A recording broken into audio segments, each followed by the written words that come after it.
Selamat datang di Devotion from Home. Senang bertemu kembali dengan saudara.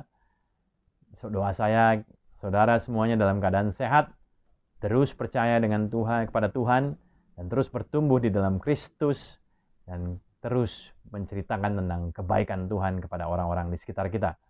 Hari ini saya berikan judul Don't Skip It. Jangan kita lewatin.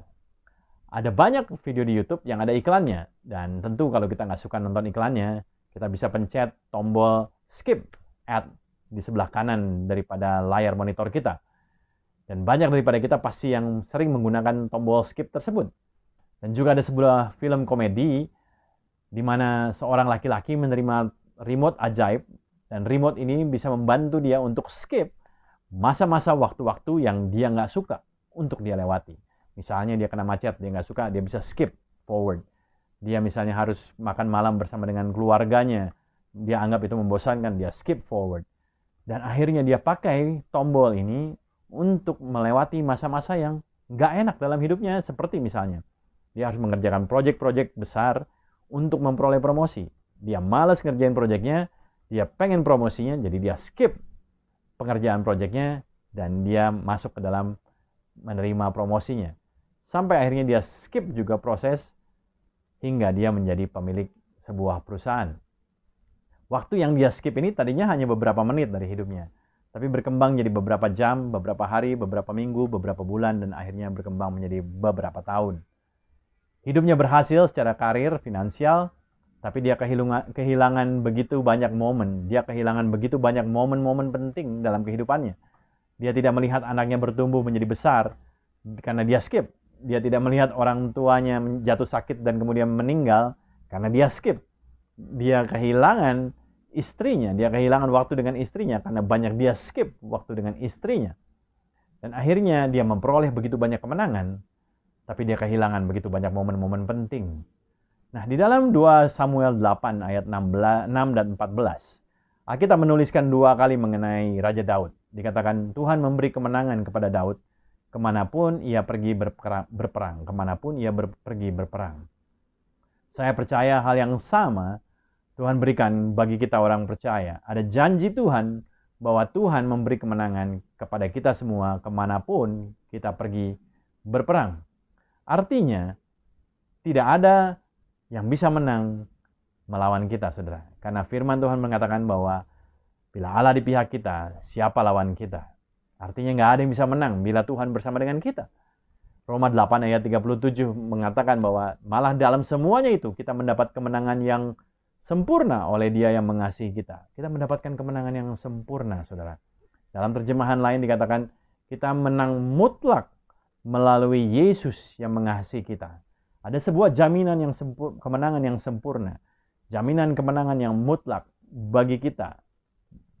Dan kemenangan tersebut dikatakan melalui Yesus yang mengasihi kita.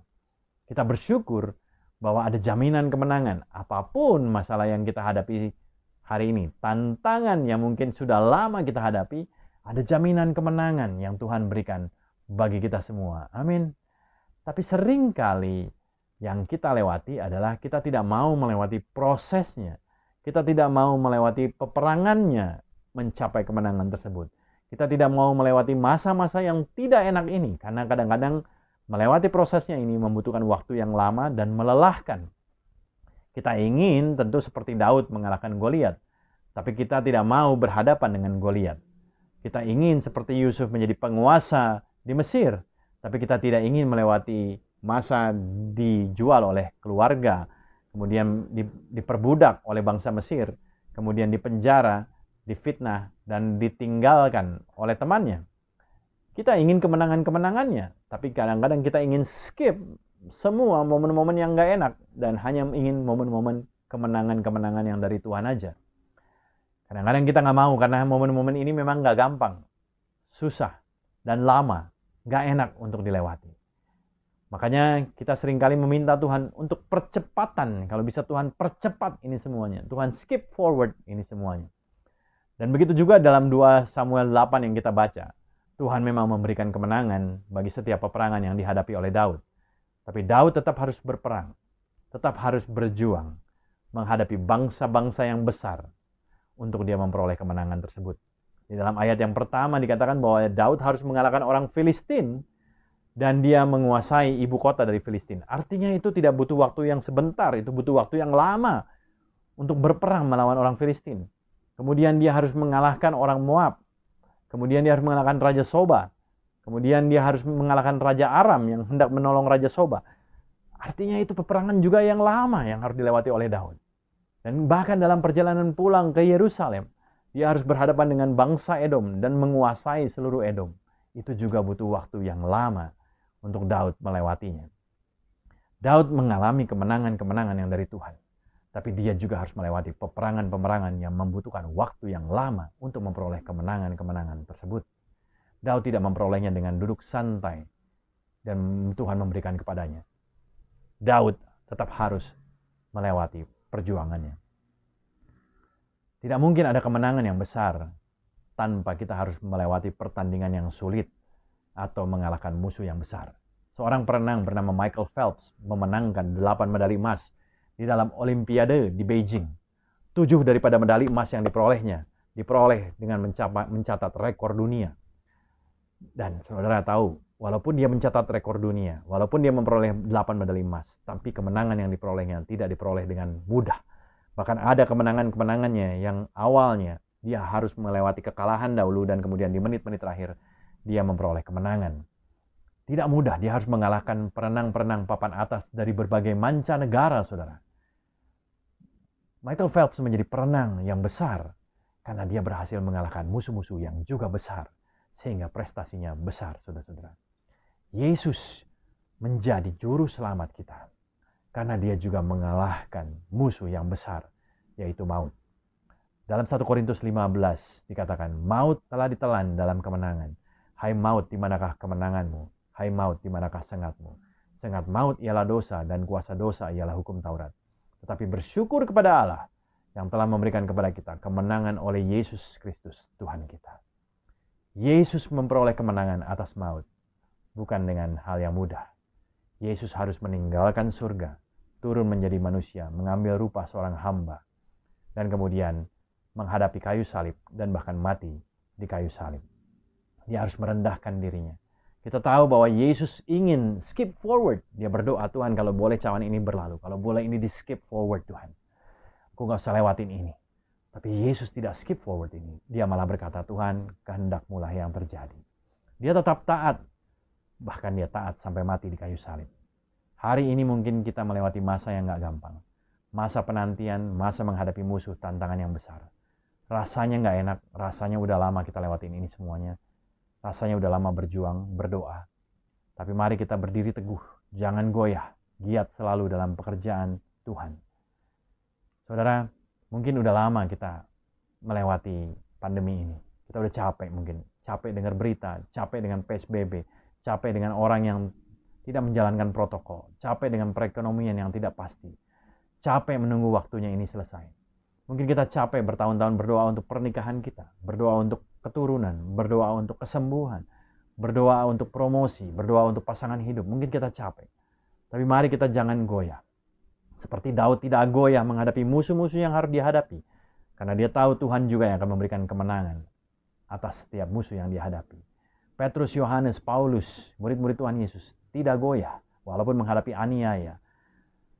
Tapi mereka terus tidak goyah menceritakan kabar baik sampai ke seluruh bumi. Yesus tidak goyah menghadapi orang-orang Farisi, ahli Taurat, menghadapi kayu salib, mati di kayu salib. Yesus tidak goyah. Mari kita berdiri dan tidak goyah.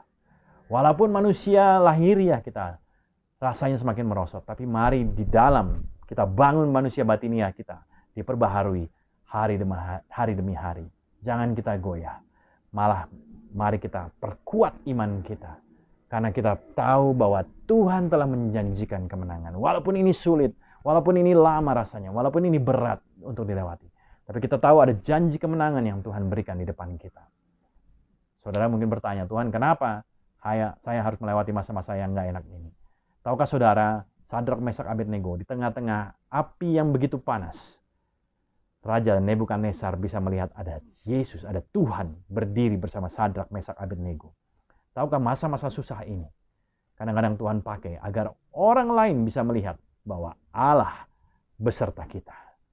Mari saudara, masa-masa penantian yang panjang ini membuat kita bisa melihat bahwa Tuhan mendemonstrasikan kesetiaannya, kasih-Nya di dalam kehidupan kita.